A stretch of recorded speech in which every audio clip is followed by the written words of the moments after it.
neza. Ni zaburi ya 67. Zaburi yahimbwe n'umutware w'abaririmbyi babwira inanga. Ni indirimbo yitwa zaburi, cyangwa se mu yandi magambo ni indirimbo yo kuririmbwa. Imana itubabarire, iduhe umugisha, itumurikishirize mu maso hayo, kugira ngo inzira yawe imenywe mu isi, ubugingo bwawe bukiza bumenywe mu mahanga yose. Mana, amoko agushime, amoko yose agushime, amahanga yishime, aririmbwe n'ibyishimo, kuko uzacira amoko imanza z'ukuri, kandi uzashorera amahanga mu isi. Hepfo hari akajambo kanditse ngo sela. Sela ni ukuvuga ngo akaruhuko gato. Mu giheburayo ni sela, ariko bisobanura akaruhuko gato. Abafite Bibiliya yera, ku murongo wa gatandatu akavuga ngo Mana, amoko agushime, amoko yose agushime, ubutaka bweze umwero wabwo.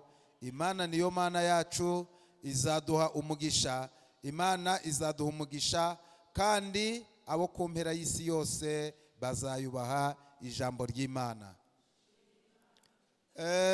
Iyi zaburi bundi yanditswe n'abantu benshi bagera kuri 5, ariko iyi dusomye ya 67 yanditswe na Dawidi, kuko mu banditse zaburi Dawidi niwe wanditse zaburi nyinshi, kandi tubona ko zaburi bisobanura indirimbo, ndetse igitabo cya zaburi kikabe kiri mu bitabo 5 twita ngo ni ibitabo by'ibisigo, birimo amagambo asingiza Imana cyangwa se indirimbo zisingiza Imana.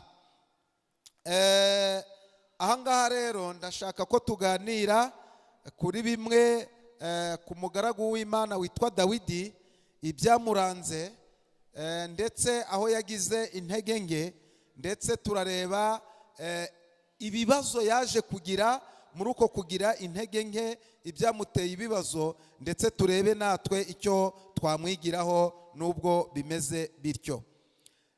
Ngira ngo Dawidi uyu nguyu, iyi ni indirimbo yaririmbye ndetse nyuma y'isarura.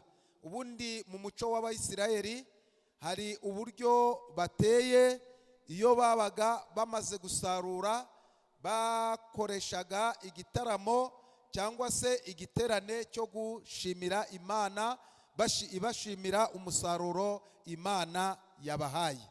Haleluya.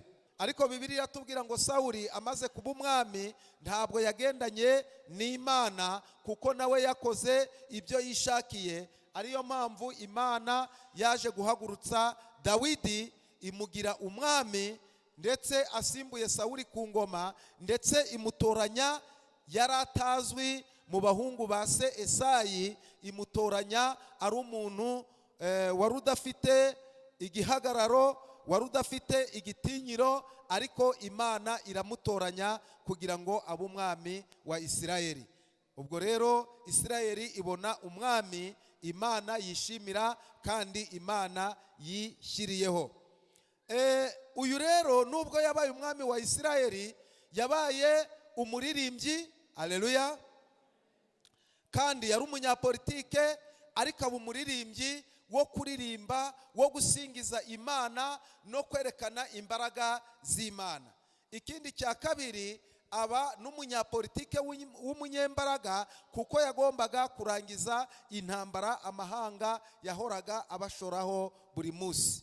Ariko nubwo byari bimeze gutyo, mu buzima bwe yagiye nanone akora ibibi byinshi, cyane cyane duhereye ahangaha mu bice 11, uhereye ku murongo wa mbere ukageza ku murongo wa 27 w'igitabo cya mbere cya Samweli, hatubwira ibyo Dawidi yakoze. Dawidi yari umwami, Abayisiraheli bari mu ntambara. Hari umugabo witwaga Uriya, nawe ari umwe mu basirikari, ajya ku rugamba, ariko Dawidi aza kwifuza umugore we, ndetse tubona ko yaje gukora icyaha. Icya mbere, hari ibintu bitanu byagaragaye kuri Dawidi Imana itishimiye kuri we ndetse bimugiraho ingaruka. Icya mbere ni uko Dawidi yaje gutinya urugamba, kandi mu Bayisiraheli umwami niwe wagombaga kujya ku rugamba bwa mbere ndetse akajya mu b'imbere. Ariko Dawidi Imana yaramukoresheje atsinda intambara nyinshi, ariko ageze aha ngaha ntiyajyayo, ahubwo yohereza y'ingabo we arisigarira. Ukomeje gusoma iki gice cyose kikubwira ko igihe yarimo yibambuye ku gisasiro atembera mu murwa i Yerusalemu areba ko abaturage ari amahoro, nibwo yabonye umugore witwa Betisheba muka Uriya, bituma noneho amwifuza, ndetse Bibiliya iratubwira ngo aryamana nawe. Icyo ni icyaha cya mbere. Ubwo icyaha cya kabiri ni icy'ubusambanyi, kuko Dawidi ni umwe mu bagabo bagize abagore benshi barenze umwe. Ikindi cya gatatu ni ukugambana. Buriya Dawidi amaze kubona ko yaryamanye na Betisheba akamutera inda, byaramenyekanye kuko Betisheba yamutumyeho, amutumaho amubwira ko atwite. Dawidi icyo yakoze, yagerageje gusibanganya ibimenyetso yasibanganyije ni ibi: yahamagaye ku rugamba, abwira umukuru w'ingabo, amubwira ko aho amacumu akaze ariho bashyira Uriya, kugira ngo Uriya aze kugwayo maze yere kuzataha ngo amenye ibyabaye. Urumva ni kimwe mu bintu Dawidi yakoze bibi cyane. Ikindi Dawidi yakoze, igihe Uriya bamushyiraga ku rugamba, Imana yaramuharindiye. Hanyuma Uriya igihe yagarukaga iwe, Dawidi amutumyeho, Uriya yanze kujya iwe. Dawidi amuhatira kujya iwe kugira ngo nibura nagera iwe akaryamana n'umugore we, umwana Betisheba azabyara azitirirwe Dawidi, kandi Dawidi nakazitirirwe Uriya, kandi Uriya atari we wamuteye iki. Ubwo rero Uriya arabyanga, aramusubiza amagambo meza ati ntabwo nasiga bagenzi banjye ku rugamba ngo hanyuma nanjye njye kwinezeza mu rugo kandi abandi bari ku rugamba. Icyakozwe niki? Nuko Dawidi uyu nguyu yamugambaniye, akaza kumwicisha Uriya, akagira ate? Agapfa. Ni ukuvuga ngo akora icyaha cyo kwica Uriya. Ariko nubwo byari bimeze bityo, Dawidi hari icyo Imana yamwemereraga. Natwe twese turi abanyabyaha nk'abandi bose, kuko ibyo dukora ntabwo bikiranuka. Rimwe muri karitsiye zacu dutuyemo, hari igihe Dawidi yasengaga ate. Hari gahunda uyu Dawidi yari afite. Icya mbere, yarisengeraga ubwe nk'umwami. Uzi ko iyo uri umuyobozi, mu buyobozi habamo ibibazo byinshi mubo uyobora. Mu gihe yayoboraga, yarisengeraga kugira ngo Imana imufashe abashe guca imanza zitabera. Haleluya. Ikindi cya kabiri, yarisengeraga kugira ngo Imana imuhe imbaraga zo gutanga serivisi asabwa gutanga nk'umwami. Hanyuma Dawidi nanone ngo yasengeraga urubyiruko, agasengera abahungu kugira ngo Imana izabakoreshe, cyane cyane abibutsa igihango cy'isezerano bari baragiranye n'Imana, ko batagomba kugitatira, ko bagomba gukurikiza amategeko yabo kugira ngo Imana nabo ibahe umugisha. Uyu munsi wa none natwe dufite urubyiruko, hari byinshi byo gusengera mu urubyiruko kugira ngo Imana irurinde ibiyobyabwenge biri hanze aha, irurinde kuba ibyomanzi, irurinde mu myambarire. Haleluya. Ku buryo urubyiruko rwacu hari byinshi tugomba kubasengera kugira ngo rube urubyiruko rukijijwe, urubyiruko rushimwa kandi runezeza Imana. Ikindi cya gatatu Dawidi yasengeraga ubukungu bw'igihugu cye. Niyo mpamvu iyi Zaburi ajya kuyandika bari bamaze gusarura. Abonye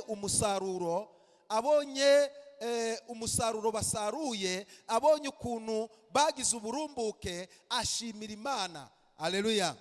Arababwira ngo Imana, niyo mpamvu uyu murongo wa mbere yaravuze ngo Imana itubabarire, kubera ko Dawidi yari yiyizi nk'umuntu ukora ibintu bibi. Iyo yajyaga kuvugana n'Imana yabanzaga kwiyeza imbere y'iki? Imbere yande? Imbere y'Imana. Aravuga ati Mana utubabarire, numara kutubabarira ariko uduha iki? Uduha umugisha. Haleluya. Bandi turabona ba Tobiya, turabona uwitwa Geshemu, abo bose barwanyije Nehemiya, ariko mbere yuko Nehemiya afata umwanzuro yabanje gusenga. Haleluya. Ndetse abwira abo bari kumwe ati tugomba kubaka twiteguye kurwana. Ibi byose dukora tugomba kuba tuzi neza ko dukora, ariko hari umwanzi utatwishimiye, ari we Satani. Satani ntabwo agira ate? Ntabwo atwishimiye. Imana ikoresha abantu, na Satani nawe akoresha iki? Nawe ni abantu, nawe akoresha abantu. Hanyuma uburyo bwa gatatu Abayisiraheli batashe bari kumwe n'uwitwa Ezira nawe Imana imuha misiyo yo kujya gusana ndetse imitima no kubwira umurongo waho wa mirongo, reka duhere ku murongo wa 22. Ahangaha ni Paulo wari urimo yigisha, atanga urugero kuri Dawidi, aho yavuze ngo imukuyeho ibahagurukiriza Dawidi. Imana ikuyeho nde? Wa mwami witwa Sawuli.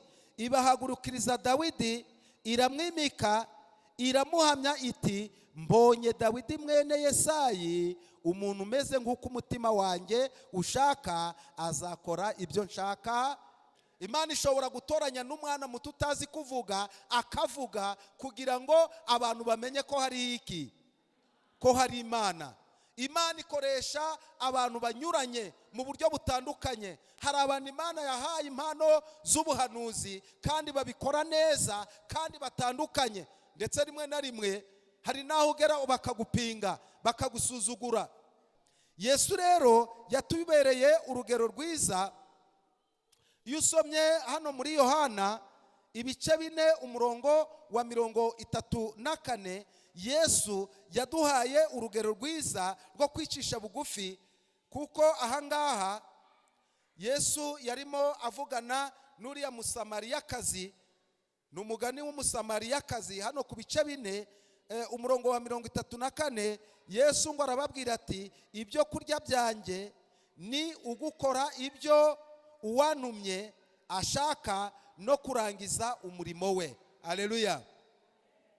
Dukwiriye gukora iby'Imana ishaka kugira ngo turangize umurimo wayo neza. Igihe uzaba uvuye mu mubiri uzasige amateka meza. Ndetse kuri uyu murongo mu bice 7 by'ubutumwa bwiza bwa Yohana, nanone uyu murongo wawe wa 17 haravuga ngo umuntu nashaka ibyo gukora, umuntu nashaka gukora ibyo Imana ikunda, azamenya ibyo nigisha ko byavuye ku Mana, cyangwa yuko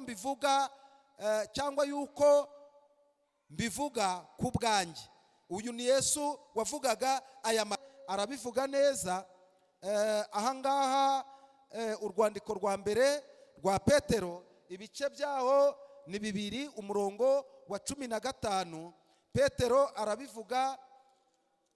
arabivuga neza, kuko yavuze amagambo yeruye kandi amagambo meza, amagambo agaragaza uwicisha bugufi uwari we nuko abagomba kuba ameze. Reka tuhasome. Ni ibice 2 umurongo wa 15.